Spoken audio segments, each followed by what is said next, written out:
Hello दोस्तों, मैं Anil Kumar smart IQ classes में आपका स्वागत करता हूं। आज हम लोग प्राचीन इतिहास का अध्ययन करेंगे। प्राचीन इतिहास के इस अध्याय में हम लोग आज मौर्य वंश के बारे में अध्ययन करेंगे, मौर्य साम्राज्य के बारे में अध्ययन करेंगे। इसके पहले की क्लास में हमने मगध के उत्कर्ष और मौर्य पूर्व विदेशी आक्रमण के बारे में अध्ययन किया था। यानी मगध के उत्कर्ष में हमने 3 राजवंशों की चर्चा किए थे, जिसमें हर्यक वंश, शिशुनाग वंश और नंद वंश के बारे में चर्चा किया था। नंद वंश की समाप्ति के बाद, नंद वंश के पतन के बाद जो है मौर्य साम्राज्य यानी मौर्य वंश की स्थापना होती है। उसके बाद हम लोगों ने मौर्य पूर्व विदेशी आक्रमण की चर्चा किए थे। मौर्य पूर्व विदेशी आक्रमण में हमने ये अध्ययन किया था कि भारत में कौन से विदेशी आक्रमण हुए थे, इसके बारे में चर्चा किया गया था। जिसमें प्रमुख था प्रथम आक्रमणकर्ता के तौर पर ईरानियों को माना जाता है, द्वितीय आक्रमणकर्ता के तौर पर यूनानियों को माना जाता है। ईरानियों में सबसे प्रमुख था, अगर पूछा जाए परीक्षा में प्रथम आक्रमणकर्ता कौन था, तो प्रथम आक्रमणकर्ता जो है साइरस द्वितीय था। और ये साइरस द्वितीय का भारत पर जो आक्रमण हुआ था, साइरस द्वितीय ने जब आक्रमण किया था तो हिंदुकुश पर्वत है। हिंदुकुश पर्वत को पार करने के बाद जब अफगानिस्तान के प्रांत में आता है, उसे असफलता प्राप्त होती है और पुनः वापस लौट जाता है। यानी उसका ये असफल प्रयास था। उसके बाद दूसरी बार जब आक्रमण करता है, उसी का उत्तराधिकारी होता है दारा प्रथम या डेरियस प्रथम के नाम से जाना जाता है। डेरियस प्रथम जब आक्रमण करता है तो इस पूरे प्रांत को जीत जाता है। यानी सिंधु नदी के तट से लेकर के ये पूरा प्रांत जो है, सिंधु नदी के तट से लेकर के पूरा प्रांत जो है डेरियस प्रथम यानी दारा प्रथम के अंतर्गत हो गया था। इस पूरे प्रांत का साम्राज्य हो गया था। और इस पूरे साम्राज्य में जो प्रमुख थे कंबोज, गांधार और सिंध, इन तीनों प्रांतों को मिला करके हखामनी साम्राज्य का ये 20वां प्रांत बन गया था। यानी हखामनी साम्राज्य के अंतर्गत ही कंबोज और सिंध और गांधार जो 3 प्रांत थे, उनको शामिल कर लिया जाता है। ये कंबोज, गांधार और सिंध प्रांत थे, इन्हें पूरा शामिल कर लिया। उसके बाद ये जो प्रांत उसने जीता, उसको 20वां प्रांत घोषित करता है, यानी 20वां क्षत्रप घोषित करता है। और उसके बाद हमने अध्ययन किया था, उसके बाद यूनानियों लोग को आक्रमण होता है। यूनानियों में सबसे प्रमुख था सिकंदर, जिसे अलेक्जेंडर III के नाम से जाना जाता है, अलेक्जेंडर तृतीय के नाम से जाना जाता है। अलेक्जेंडर तृतीय जब आक्रमण करता है और उसका आक्रमण करता है, उस समय इस पूरे हखामनी साम्राज्य का शासक था दारा तृतीय और सिकंदर के मध्य युद्ध होता है। उस युद्ध को अराबेला का युद्ध के नाम से जाना जाता है। अराबेला के युद्ध में सिकंदर और दारा प्रथम के मध्य जब युद्ध होता है तो दारा तृतीय और हार जाता है और सिकंदर जीत जाता है। तो सिकंदर जब ये यूनान देश था, मकदूनिया वाला शासक था, और यहाँ पर आक्रमण करता है और यहाँ का शासक है दारा तृतीय। और ये पूरा साम्राज्य जो है, जब सिकंदर जीत जाता है, उसका पूरा साम्राज्य का विस्तार जो है पूरा सिंध नदी के तट पर हो जाता है। सिंध नदी के तट तक पहुँचने के बाद सिकंदर जो है भारत पर आक्रमण करने की चेष्टा करता है। यानी सिंध नदी के बाद जो है भारत की तरफ बढ़ने का प्रयास करता है। सर्वप्रथम उसका आक्रमण होता है तक्षशिला पर। तक्षशिला का शासक होता है अम्भी को जो है उसने अपने साम्राज्य में जो है मिलाने की चेष्टा करता है। अम्भी जो है उससे संधि होती है, सिकंदर और अम्भी के मध्य संधि हो जाती है और अम्भी जो है उन्हें सहायता करने की वचन देता है। और अम्भी और सिकंदर दोनों मिल करके पंजाब पर आक्रमण करते हैं। और उस समय पंजाब का शासक था पोरस। और पोरस का ये पूरा पंजाब जो प्रांत था, जो पूरा पंजाब का प्रांत था, सिंध और झेलम के बीच के जो पूरा भूभाग था, उसे जो है पंजाब के नाम से जाना जाता था। और वहाँ का शासक था पोरस पर इसने आक्रमण किया सिकंदर, और सिकंदर और पोरस के मध्य युद्ध होता है। और इस युद्ध को जो है झेलम का युद्ध के नाम से जाना जाता है, हाइडेस्पीच के युद्ध के नाम से जाना जाता है, बितिस्ता के युद्ध के नाम से भी जाना जाता है। इस युद्ध में पोरस की हार होती है और पोरस की हार हो जाने के बाद पोरस को जो है पुनः समझौते के तहत सिकंदर उनके राज्य को वापस कर देता है।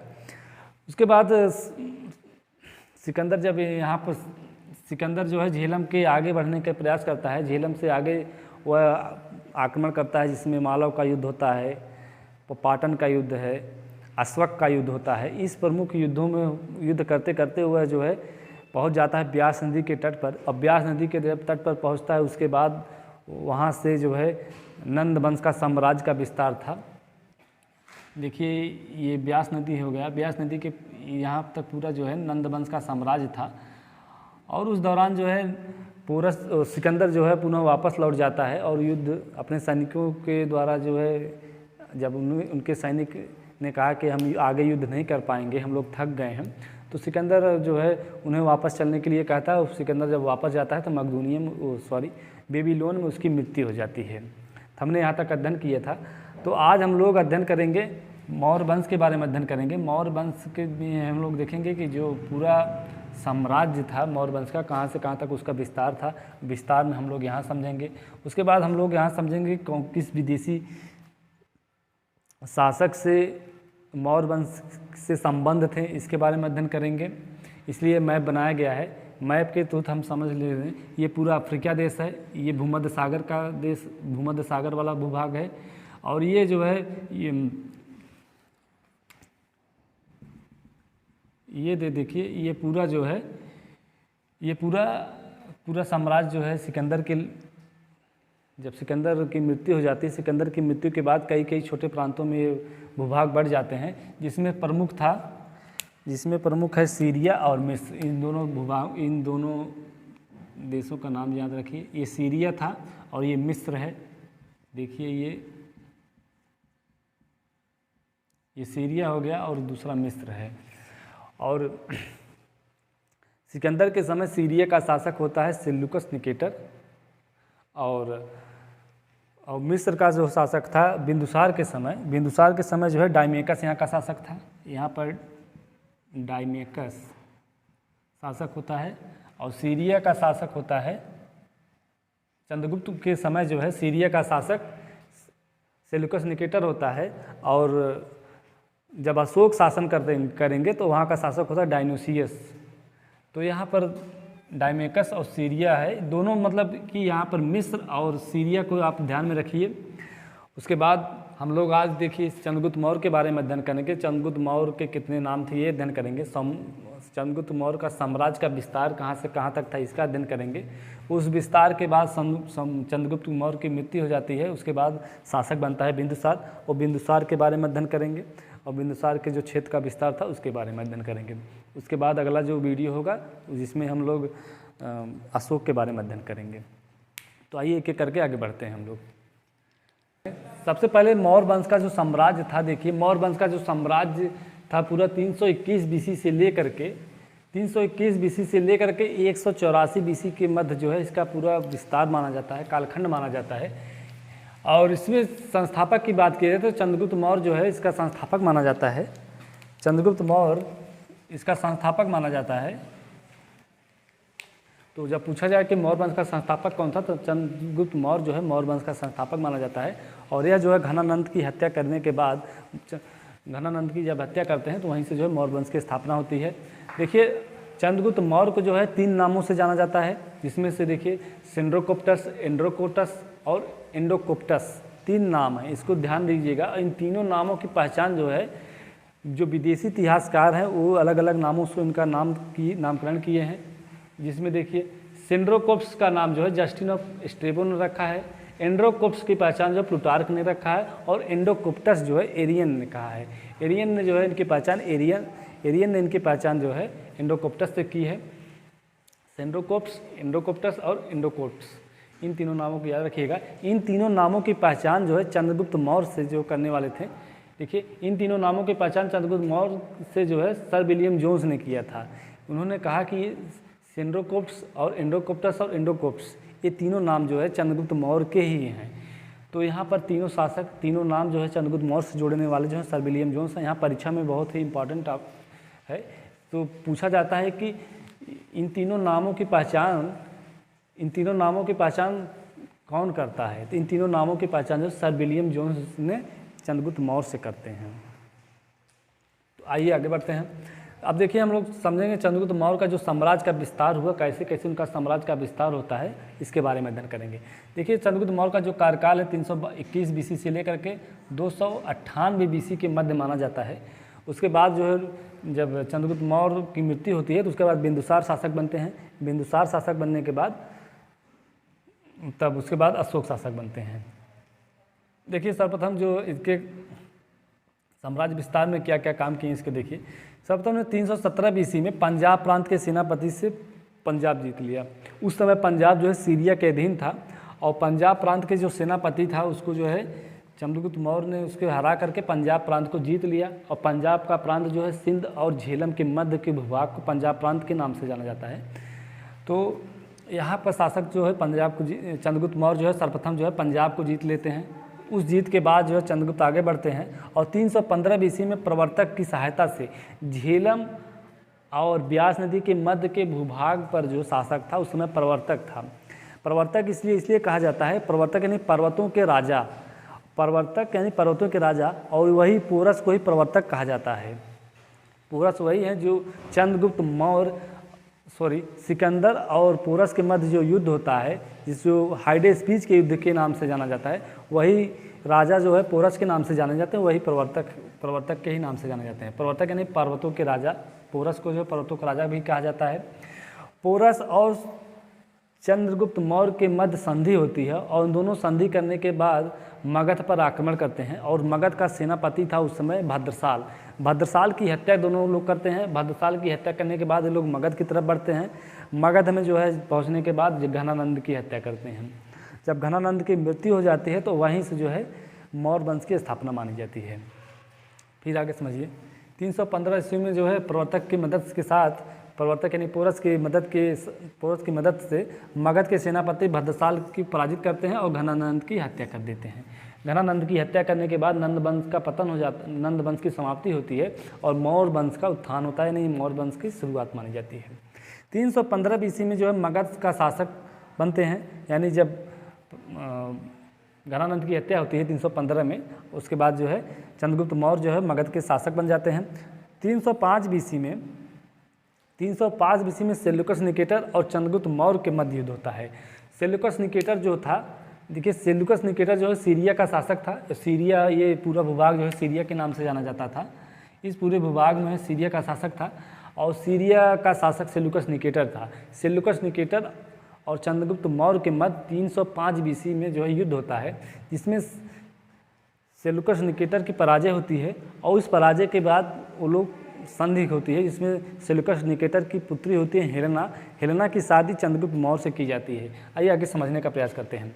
देखिए 305 BC में सेल्यूकस निकेटर और चंद्रगुप्त मौर्य के मध्य युद्ध होता है और यह युद्ध जो है सिंध नदी के तट पर होता है। और इसके युद्ध के बाद जो है सेल्यूकस निकेटर की पराजय होती है। पराजय के बाद यहाँ संधि हुई। संधि होने के बाद इस संधि में क्या क्या शर्तें रखी गई, इसको ध्यान दीजिएगा। ये शर्तों को जो परीक्षा में पूछा जाता है, इसलिए ध्यान दीजिएगा। सेल्यूकस निकेटर की पुत्री थी हेलेना। हेलेना की शादी चंद्रगुप्त मौर्य से की जाती है।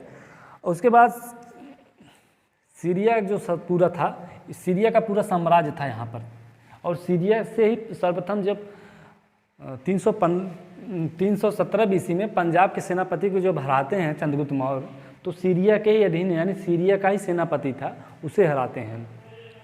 उसके बाद 305 BC में जब सेल्यूकस निकेटर और चंद्रगुप्त मौर्य के मध्य युद्ध होता है, उस युद्ध के बाद सेल्यूकस निकेटर की पराजय होती है। सेल्यूकस निकेटर की पराजय होने के बाद जब उनकी हेलेना से शादी होती है और दहेज के रूप में उसने सेल्यूकस निकेटर ने 4 प्रांत जो है दहेज देते हैं, जिसमें हेरात, कंधार, काबुल और बलूचिस्तान। देखिए ये पूरा भूभाग था, रेड डॉटेड लाइन जो है, ये पूरा भूभाग सीरिया के अधीन था। और सीरिया का जो मेन जो किलेबंदी होती थी, यानी जो शासक रहता था, इस पूरे भूभाग में रहता था। और इसकी जो है अलग अलग राज्यपालों को जो है नियुक्त करते थे और वो अपना साम्राज्य करते थे। कई क्षत्रपों में ये बांटे जाते थे, जिसमें 20 क्षत्रप बांटे गए थे और 20वें क्षत्रप के रूप में सिंध, कंबोज, गांधार जैसे प्रांत होते थे। इस 20वें प्रांत को जो है पुनः जो है चंद्रगुप्त मौर्य के अधीन आने वाला था। देखिए समझने का प्रयास करिए। ये पूरा हिंदू कुश पर्वत है। हिंदू कुश पर्वत के बाद ये पूरा प्रांत जो है अफगानिस्तान माना जाता है। इस पूरे प्रांत में ये पूरा प्रांत जो है हिंदू कुश पर्वत के बाद के पूरे प्रांत पर जो है सेल्यूकस निकेटर का अधिकार था। जब युद्ध होता है, युद्ध में सेल्यूकस निकेटर की हार होती है, तो तो चंद्रगुप्त मौर्य जो है दहेज के रूप में इस पूरे भूभाग को ले लेते हैं। इस पूरे भूभाग में देखिए कौन कौन से प्रांत थे, इसमें देखिए हेरात थे, कंधार था, काबुल था, बलूचिस्तान था। देखिए ये पूरा यहाँ पर हेरात है, यहाँ पर काबुल भी है और बलूचिस्तान आपका यहाँ पर है और एक और है कंधार था, कंधार आपका यहाँ पर है। इस पूरे प्रांत में जो है अब चंद्रगुप्त मौर्य का शासन हो गया था, यानी उनका साम्राज्य का विस्तार, पूरा उनका साम्राज्य का विस्तार फैल चुका था हिंदू कुश पर्वत तक। तो देखिए सेल्यूकस निकेटर हेलेना की शादी होती है और दहेज के रूप में उसने एरिया को जो है हेरात के नाम से जाना जाता है, आर्कोसिया को कंधार के नाम से जाना जाता है और पेरीपेनिस डाई को काबुल के नाम से जाना जाता है और जेंड्रोसिया को बलूचिस्तान के नाम से जाना जाता है। इन नामों को जो परीक्षाओं में मिलाने के लिए दे देता है। और ध्यान दीजिएगा, फिर से ध्यान दीजिए, Aria Herat, Arachosia Kandahar, Paropanisadae जो है काबुल, जेंड्रोसिया बलूचिस्तान, ये प्रमुख 4 प्रांत थे। इन चारों प्रांतों को जो है चंद्रगुप्त मौर्य दहेज के रूप में प्राप्त करता है और यहाँ का शासन करने लगता है। उसके बाद सेल्यूकस निकेटर ने इन्हें जो है एक राजदूत जो है इनके महल में भेजता है, उसका नाम था मेगास्थनीज जो है इनके राज दरबार में 305 बीसी से लेकर के 299 बीसी के मध्य था। यानी जब तक चंद्रगुप्त मौर्य शासन कर रहे थे तब तक जो है वो इनके दरबार में रहता है और जैसे ही बिंदुसार शासन करने लगते हैं उनके दरबार से वो चला जाता है। फिर समझने का प्रयास करिए, जो संधि होती है सेल्यूकस निकेटर और चंद्रगुप्त मौर्य के मध्य, उसमें हेलेना से इनकी शादी होती है और दहेज के रूप में ये 4 प्रांत जोड़ते हैं, जिसमें एरिया, एर्कोसिया, पेरीपेनिस डाई और जेंड्रोसिया 4 प्रांतों को दहेज के रूप में लेते हैं। उसके बाद सेल्यूकस निकेटर जो है इनके दरबार में एक राजदूत भेजता है जिसका नाम था मेगास्थनीज, और मेगास्थनीज आगे जो है इंडिका नाम की एक पुस्तक लिखेगा जिसमें इनके साम्राज्य के बारे में, उनके सामाजिक धार्मिक सब पर ध्यान रखते हुए उस पुस्तक लिखता है। उसके बाद चंद्रगुप्त मौर्य जो है उनको जो है 500 हाथी जो है उपहार के रूप में देता है। तो 500 हाथी जो है चंद्रगुप्त मौर्य ने उपहार में देता है। तो ये था पूरा सीरिया का प्रांत, और सीरिया में जो है यहाँ पर शासक था सेल्यूकस निकेटर से जो ये पूरा प्रांत जो है चंद्रगुप्त मौर्य के अधीन हो जाता है। अब देखिए चंद्रगुप्त मौर्य का जो साम्राज्य का विस्तार था कहाँ से कहाँ तक था। इनके जो साम्राज्य का विस्तार है नर्मदा नदी के दक्षिण से होते हुए ये पूरा प्रांत है। इस पूरे प्रांत में अब चंद्रगुप्त मौर्य का शासन हो रहा, पूरे प्रांत में चंद्रगुप्त मौर्य का शासन था, पूरा प्रांत था। ये पूरा प्रांत जो है चंद्रगुप्त मौर्य के अधीन हो जाता है। फिर हम लोग आगे बढ़ते हैं। तो रुद्रदामन अभिलेख के अनुसार चंद्रगुप्त मौर्य जो है पुष्यगुप्त को पश्चिम भारत का राज्यपाल नियुक्त करता है। पश्चिम भारत यानी ये वाला प्रांत जो है पश्चिम भारत का कहा जाता है। इस प्रांत में जो है राज्यपाल के तौर पर पुष्यगुप्त को चुना जाता है। यहाँ से प्रश्न कैसे बनता है देखिए, चुनता है और पुष्यगुप्त ने यहाँ एक सुदर्शन झील का निर्माण करता है। सुदर्शन झील का जो निर्माण करता है पुष्यगुप्त को माना जाता है, और यहाँ चंद्रगुप्त मौर्य जो है यहाँ उसे राज्यपाल के तौर पर भेजता है और ये जो है सुदर्शन झील का यहाँ पर निर्माण करता है। यहाँ पर परीक्षाओं में पूछा जाता है सुदर्शन झील के निर्माणकर्ता कौन है। सुदर्शन झील के निर्माणकर्ता जो है पुष्यगुप्त को माना जाता है, और कौन सा राजा था, तो चंद्रगुप्त मौर्य राजा थे। आगे बढ़िए। तो 12 वर्ष की अकाल पड़ता है इनके कार्यकाल में, जो है 12 वर्ष का अकाल पड़ता है। और इसके प्रमाण जो है सोगौरा ताम्रपत्र और महास्थान अभिलेख, इन दोनों अभिलेखों से पता चलता है कि चंद्रगुप्त मौर्य के कार्यकाल में जो है यहाँ पर 12 वर्ष तक अकाल पड़ा था। उस अकाल के दौरान जो है काफ़ी इन्हें हानि हुई थी, और इस अकाल का जो है प्रमाण जो है सोगौरा ताम्रपत्र जो है गोरखपुर में मिला हुआ है, और महास्थान अभिलेख जो है पश्चिम बंगाल से संबंधित है। तो यहाँ पर ध्यान दीजिएगा, यहाँ पर 12 वर्ष के अकाल की बात की जाए तो अगर पूछा जाए कि किस साक्ष्य में मिला है इनके कार्यकाल में 12 वर्ष तक अकाल पड़ा था, तो सोगौरा ताम्रपत्र जो गोरखपुर से संबंधित है और महास्थान अभिलेख जो पश्चिम बंगाल से संबंधित है। इन दोनों से पता चलता है कि इनके कार्यकाल में जो है 12 वर्ष तक अकाल पड़ा था। फिर आगे बढ़ते हैं हम लोग। तो 12 वर्ष के अकाल पड़ने के बाद चंद्रगुप्त मौर्य जो है बिंदुसार को शासक बना करके भद्रबाहु जो जैन धर्म से संबंधित थे, भद्रबाहु। और देखिए जैन धर्म 2 संप्रदाय में बढ़ता है, एक श्वेतांबर, दूसरा दिगंबर। दिगंबर संप्रदाय के संस्थापक भद्रबाहु को माना जाता है।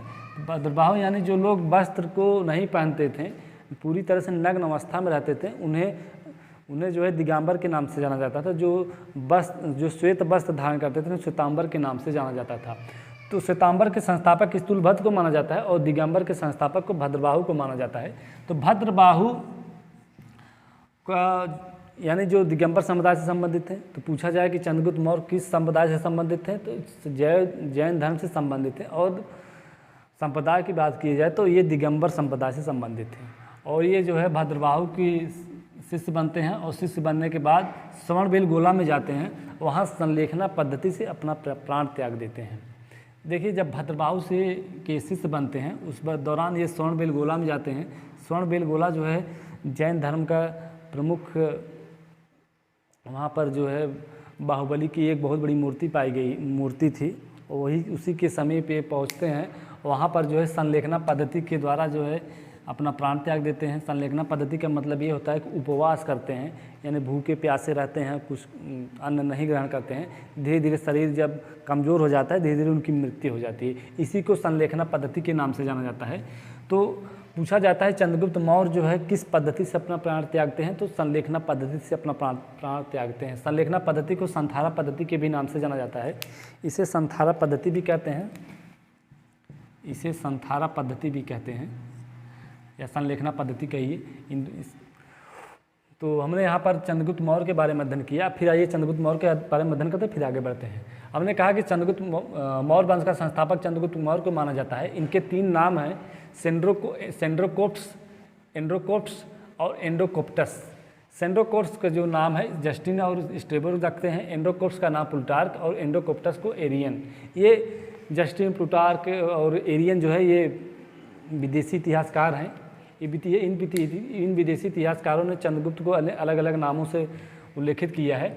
इन तीनों नामों का उल्लेख जो है, इन तीनों नामों की पहचान जो है सर विलियम जोन्स करते हैं और पहचान करते के बताते हैं ये तीनों नाम है चंद्रगुप्त मौर्य के ही हैं।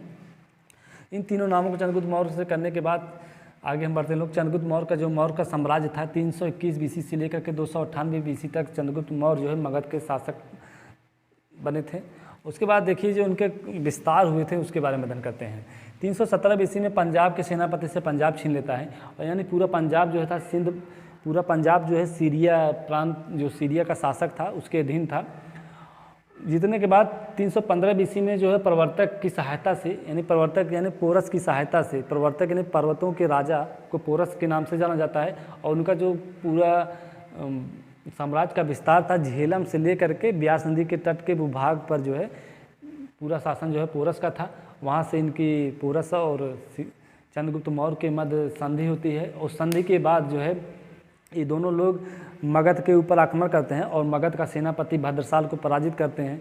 और पराजित करने के बाद घनानंद की हत्या करते हैं और पुनः जो है ये मगध के शासक बन जाते हैं। तो 315 BC में चंद्रगुप्त मौर्य जो है मगध के शासक बन जाते हैं और 305 BC में सेल्यूकस निकेटर और चंद्रगुप्त मौर्य के मध्य युद्ध होता है। सेल्यूकस निकेटर सीरिया का शासक था और ये पूरा सीरिया का शासक था और ये यहाँ का शासक था सेल्यूकस निकेटर, इसकी पुत्री थी हेलेना। इन दोनों के सेल्यूकस निकेटर और चंद्रगुप्त मौर्य के मध्य युद्ध होता है। सेल्यूकस निकेटर युद्ध हार जाते हैं। उस हार जाने के बाद सेल्यूकस निकेटर और चंद्रगुप्त मौर्य के मध्य संधि होती है। इस संधि में जो प्रमुख शर्तें थी उसके बारे में ध्यान दीजिए। सेल्यूकस निकेटर जो है अपनी पुत्री की शादी, यानी उसकी पुत्री हेलेना थी, उसकी शादी जो है चंद्रगुप्त मौर्य से करते हैं। उस शादी के बाद दहेज के रूप में उन्हें 4 प्रांत को जो है दहेज देते हैं। उन 4 प्रांतों का नाम देखिए, एरिया है, अर्कोसिया है, पेरीपेनिसिडाई है और जेंड्रोसिया है। एरिया को हेरात के नाम से जाना जाता है, अर्कोसिया को कंधार के नाम से जाना जाता है, पेरीपेनिसिडाई को जो काबुल के नाम से जाना जाता है और जेंड्रोसिया को बलूचिस्तान के नाम से जाना जाता है। ये परीक्षा की दृष्टि से बहुत इंपॉर्टेंट है, कभी कभी मिलाने के लिए दे देगा, तो इसके नाम को अब ध्यान दीजिएगा। और उसके बाद सेल्यूकस निकेटर ने एक राजदूत जो है चंद्रगुप्त मौर्य के दरबार में भेजते हैं। उस राजदूत का नाम है मेगास्थनीज। मेगास्थनीज यहाँ पर चंद्रगुप्त मौर्य के दरबार में 305 BC से लेकर के 299 BC के मध्य रहता है। तो ये इसके दरबार में रहते हैं और उसके बाद देखिए चंद्रगुप्त मौर्य जो है इन्हें जो है 500 हाथियों के उपहार देते हैं। तो हमने यहाँ पर के जो संधियाँ थी उसके बारे में समझा। फिर आगे बढ़ते हैं हम लोग। तो रुद्रदामन अभिलेख के अनुसार चंद्रगुप्त मौर्य जो है रुद्रदामन, पूछा जाता है कि सुदर्शन झील के प्रमाण कहाँ मिलते हैं। सुदर्शन झील के प्रमाण जो रुद्रदामन अभिलेख में मिलते हैं। तो रुद्रदामन अभिलेख के अनुसार चंद्रगुप्त मौर्य जो है पुष्यगुप्त को पश्चिम भारत का राज्यपाल बनाते हैं। और पुष्यगुप्त को राज्यपाल बनाने के बाद पुष्यगुप्त जो है वहाँ पर एक सुदर्शन झील का निर्माण करते हैं। और इसका जो प्रमाण जो है रुद्रदामन अभिलेख में मिलता है। उसके बाद देखिए चंद्रगुप्त मौर्य के कार्यकाल के दौरान जो है यहाँ पर 12 वर्ष तक अकाल पड़ता है। उस अकाल से ही व्यथित होकर के जैन धर्म के भद्रबाहु से शिक्षा लेते हैं जैन धर्म की। और भद्रबाहु जो है दिगंबर समुदाय से संबंधित थे। तो इनसे शिक्षा लेने के बाद ये जो उन्हीं की भद्रबाहु के साथ श्रवणबेलगोला में आते हैं और संलेखना पद्धति के द्वारा जो है अपना प्राण त्याग देते हैं। और उसके बाद जो है यहाँ का शासक बन जाता है बिंदुसार। आइए हम बिंदुसार के बारे में अध्ययन करते हैं। देखिए बिंदुसार का पूरा जो कालखंड है 398 BC से लेकर के 373 BC के मध्य माना जाता है। और बिंदुसार को कई नामों से जाना जाता है। सिंहसेन जो है जैन धर्म में कहा गया है कि इनका नाम सिंहसेन था। पुराणों में इनका नाम भद्रसार मिलता है और यूनानी ग्रंथों में इनका नाम अमितचेस्टस मिलता है, अमितचेस्टस। और संस्कृत ग्रंथों में इनका नाम अमित्रघात मिलता है। फिर समझने का प्रयास करिए। बिंदुसार के 4 नाम दिए गए हैं। इन चारों नामों को जो है परीक्षा में पूछा जा सकता है, मिलाने के लिए देगा। तो सिंहसेन, जैन धर्म में इनका नाम सिंहसेन मिलता है। पुराणों में इनका नाम भद्रसार मिलता है। यूनानी ग्रंथों में इनका नाम अमित्रचेस्ट मिलता है। और संस्कृत ग्रंथ में इनका नाम अमित्रघात मिलता है। तो ये 4 नाम हैं, इसको ध्यान दीजिएगा। सिंहसेन, भद्रसार, अमित्रचेस्ट और अमित्रघात। फिर आगे बढ़ते हैं हम लोग। बिंदुसार जो है आजीवक संप्रदाय से संबंधित था। इसके पिता जो है जैन धर्म से संबंधित थे। ये जो है ये आजीवक संप्रदाय से संबंधित था, आजीवक संप्रदाय से जुड़ा था। और ये आजीवक संप्रदाय से जुड़ने का कारण ये था कि ये पिंगल वत्स के प्रभाव में आकर इसने आजीवक संप्रदाय को धारण किया था। दिव्यदान ग्रंथ के अनुसार जो है 500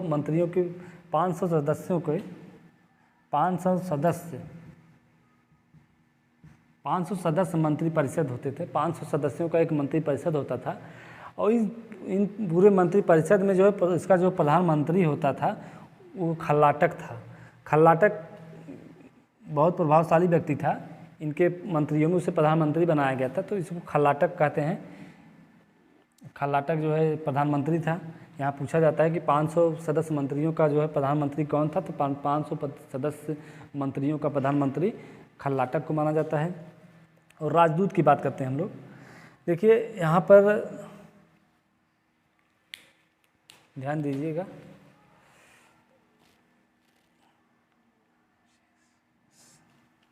डायनोसियस जो है, डायनोसियस अशोक के समय आते हैं। तो डायमेकस जो है, ध्यान दीजिए, राजदूत में जो है डायमेकस सीरिया का शासक होता है। वो वहाँ का सीरिया का शासक होता है एंटियोकस। एंटियोकस जो है एक राजदूत जो है इनके दरबार में भेजता है, उसका नाम होता है डायमेकस। तो एंटियोकस से बिंदुसार मांग करते हैं कि हमें जो है एक दार्शनिक, एक मीठी शराब और एक सूखी अंजीर, 3 चीज़ों की मांग करते हैं। तो एंटियोकस जो है उन्हें मीठी शराब और सूखी अंजीर भेज देते हैं और दार्शनिक नहीं भेजते हैं। उन्होंने कहा कि दार्शनिक के विचार स्वतंत्र होते हैं, इसलिए जो है किसी के अधीन हम लोग दार्शनिक को नहीं भेज सकते हैं। तो उसने दार्शनिक नहीं भेजा था। तो उसने लेकिन वहाँ पर उनके दरबार में राजदूत भेजे थे। राजदूत थे यहाँ पर डायमेकस। पूछा जाता है कि डायमेकस किसके दरबार में आया था, तो डायमेकस जो है बिंदुसार के दरबार में आया था। और किसने भेजा था, तो सीरिया का शासक एंटियोकस ने भेजा था। तो हमने यहाँ पर बिंदुसार के बारे में अध्ययन किया। फिर आइए समझते हैं, फिर आगे बढ़ते हैं। देखिए बिंदुसार का जो कालखंड है 298 BC से लेकर के 273 BC के मध्य माना जाता है। और इसके कई नामों से जाना जाता है, सिंहसेन, भद्रसार, अमितचेस्ट और अमित्रघात। आजीवक संप्रदाय से बिंदुसार जुड़े हुए थे। और ये जो है पिंगल वंश के प्रभाव में आकर आजीवक संप्रदाय से जुड़े थे। दिव्यदान के अनुसार जो है इनके मंत्री के परिषद को 500 मंत्रियों का परिषद होता था और इस मंत्री परिषद में प्रधानमंत्री होते थे और प्रधानमंत्री में सबसे सर्वश्रेष्ठ था खल्लाटक, यहाँ से प्रधान बनते हैं। इसके बाद बिंदुसार के बाद शासक बनते हैं अशोक। फिर नेक्स्ट वीडियो में हम अशोक के बारे में अध्ययन करेंगे। आइए इसके साम्राज्य के विस्तार की चर्चा करते हैं।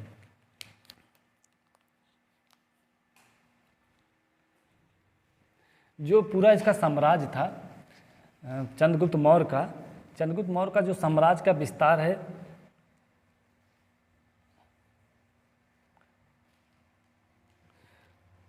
देखिए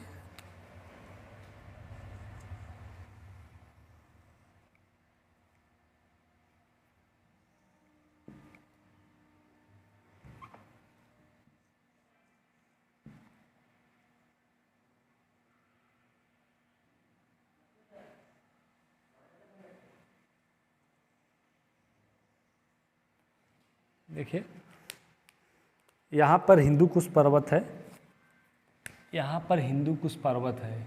हिंदू कुश पर्वत जो है अफगानिस्तान में पड़ता है इस वर्तमान में। और हिंदू कुश पर्वत के बाद इनका पूरा विस्तार देखिए। यहाँ पर ताप्ती नदी है, ताप्ती नदी से लेते हुए ये पूरा क्षेत्र जो था, ये पूरा क्षेत्र जो है, ये पूरा भूभाग चंद्रगुप्त मौर्य के अधीन था, क्योंकि इसने यहाँ पर देखिए सेल्यूकस निकेटर से दहेज के रूप में हेरात, कंधार, काबुल और बलूचिस्तान प्रांत जीतने के बाद, यानी उनके जो 20वां प्रांत था, उस 20वें प्रांत को जीतने के बाद ये पूरा साम्राज्य का अपना विस्तार करते हैं। जब बिंदुसार शासन करते हैं तो बिंदुसार जो है इस पूरे भूभाग को जो है बढ़ा करके अपना यहाँ तक पहुँचते हैं, क्योंकि इनके ये पूरा बिंदुसार का भूभाग था, ये पूरा भूभाग बिंदुसार का था। चंद्रगुप्त मौर्य से ज़्यादा साम्राज्य का विस्तार बिंदुसार का माना जाता है। और देखिए यहाँ उसके बाद जो है, क्योंकि ग्रंथों में बताया गया है कि बिंदुसार के साम्राज्य की जो सीमाएं थीं,